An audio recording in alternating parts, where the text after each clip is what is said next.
원전의 역할 확대가 포함이 돼야 된다. 이거 당연히 동의하시죠, 우리 위원장님. 어느 한쪽 에너지는 되고 어느 한쪽은 안 된다라는 그런 세상은 이제 좀 벗어나야 됩니다. 2050년까지 원전의 역할도 세계적으로 인정을 해서 3배 키우자고 했습니다. 2050년까지 미국, 영국 등등 선진국이 참여했습니다. 그래서 어느 한쪽 에너지는 되고 어느 한쪽은 안 된다는 것으로 해서는 탄소 중립 달성할 수 없습니다. 2017년과 2018년을 보면요, 원전 발전량이 줄어들면서 온실가스가 2% 이상씩 늘었습니다. 그런데 경제성이 중요하겠죠. 지금 전 세계적으로 LCOE라고 하거든요. 지금 당연히 두 개 다 합의를 이뤘다고는 말씀하시지만 참여 국가 수가 다릅니다. 재생에너지 3배 확대, 에너지 효율 개선 2배 확대는 130개국이 참여를 했고요. 원전 같은 경우는 22개국. 그것은 원전을 할 수 있는 나라가 많지 않기 때문입니다. 그렇죠. 그렇지만 얕은 원전 능력을 가진 국가가 많지 않기 때문에 나오는 거고요. 저는 어느 한 방향이 아니라 두 개가 중요하다고 말씀드립니다. 알겠습니다. 근데 하여튼 기술적으로 필요한 윤선진 부분을 단장님, 해주세요. 예, 부산 서구동관 변기리입니다. 우리 탄노기 위원장님 지속적으로 재생에너지와 또 원전이 함께 가는 에너지 믹스 지금 강조하고 계신데요. 저도 동의를 합니다. 재생에너지 여러 가지 확대에는 많은 제약 요건이 있습니다. 이 나라마다 여러 가지 또 사정도 다릅니다. 아까 말씀하신 여러 가지 전력 개통의 문제, 또 변동성이 너무 크다, 또 발전 비용이 크다 하는 이런 제약 요인 때문에 원전의 확대가 필수적이다, 그렇게 저도 생각을 합니다. 이미 유럽 의회에서는 지난 7월 달에 EU 텍소노미에서 원자력 발전을 포함시키는 그런 법안이 통과됐지 않습니까? 네. 그래서 우리도 지금 원전의 역할을 확대를 하려면 앞으로 발표될 11차 전력 수급 기본 계획에 여기도 반드시 원전의 역할 확대가 포함이 돼야 된다. 뭐 당연히 동의하시죠, 우리 위원장님. 예, 하여튼 균형 있게 둘 다 확대돼야 된다고 생각합니다. 윤수진 민간자문위원장님께서 여러 가지 좋은 제안 많이 해주셔서 감사를 드리고요. 특히 풍력발전 보급 촉진 특별법이라든지 또 영농형 태양광 보급을 위해서 농지법 개정안, 이런 재생에너지 확대를 위한 입법 촉구를 했습니다. 저는 여기에 대해서 고준위 방사성 폐기물 관리 특별법이 빨리 좀 통과돼야 되겠다는 그런 생각입니다. 지금 여러 가지 원전 내 저장 시설이 이미 거의 포화 상태인 건 다들 잘 아실 거고, 부산에 있는 고리 원전도 2032년 되면은 지금 완전 포화 상태에 이르게 됩니다.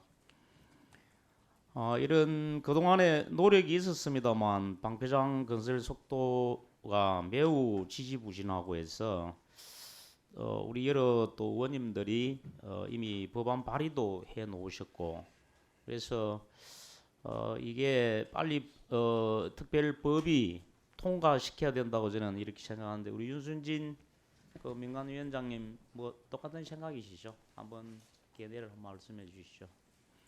고준위 방사성 폐기물 특별법.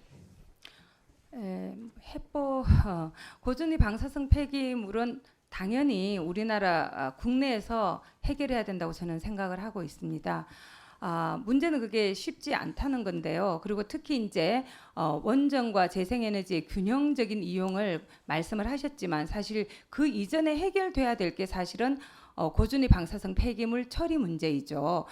우리가 이거는 너무나 흔한 비유입니다. 화장실 없는 맨션이라는 표현을 원전에 대해서 많이 하고 있는데요.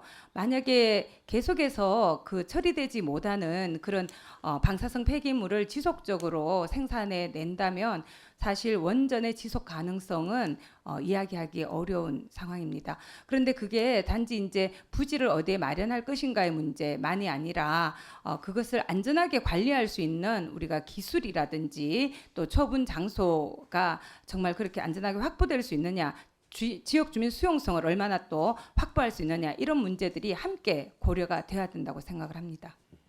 네, 필요성에 대해서는 다들 공감을 하시는 것 같고요.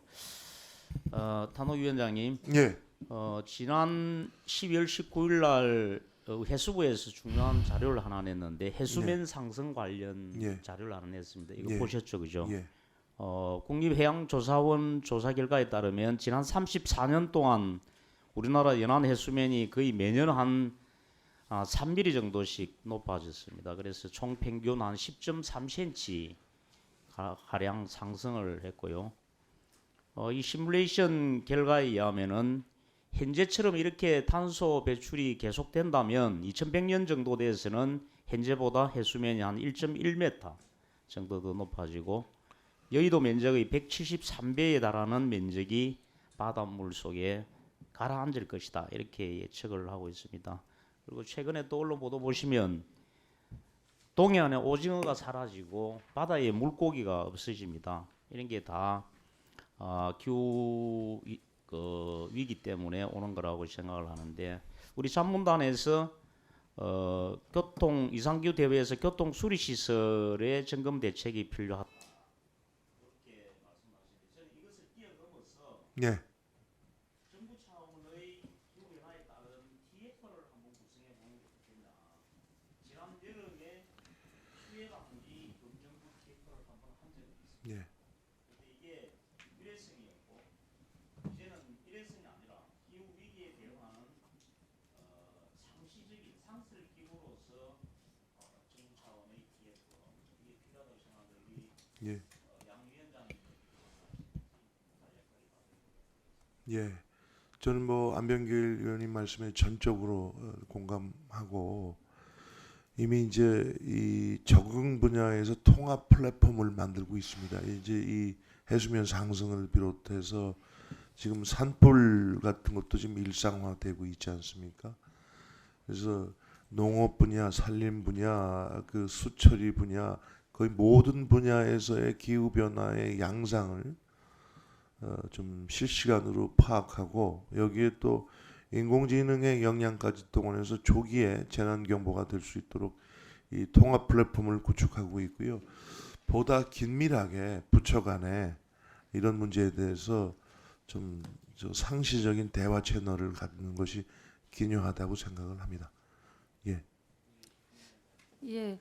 근데 아까 제가 답변할 때 저한테 물어보시지는 않아서 그 이후에 그린 텍소노미에 원전이 포함된 건 사실입니다. 하지만 기본 조건들이 있는데 그걸 충족하기가 굉장히 어렵습니다.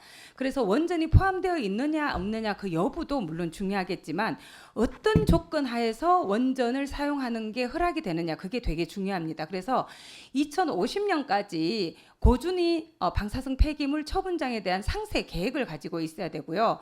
또 원전 폐기에 대한 기금을 마련해 둬야 되고요.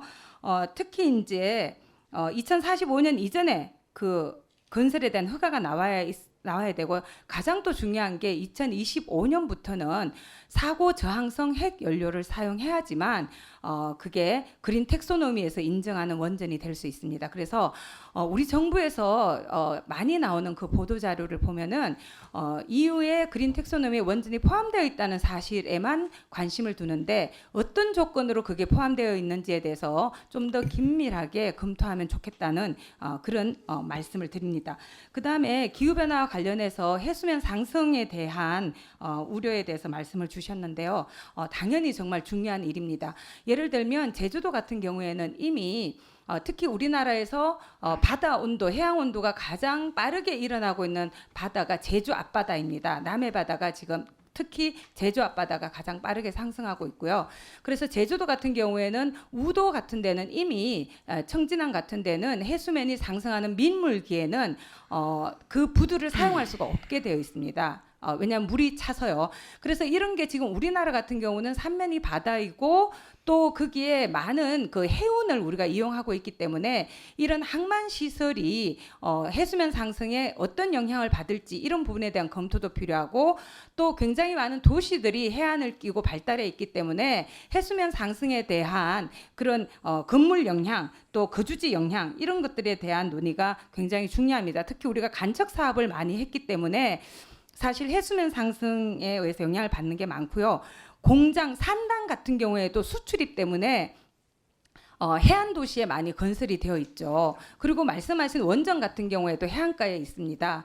그래서 이런 게 사실은 기후 변화 자체에도 이런 시설들이 영향을 받기 때문에 그런 상호 영향에 대해서 좀 더 검토가 필요하다고 저는 생각을 합니다.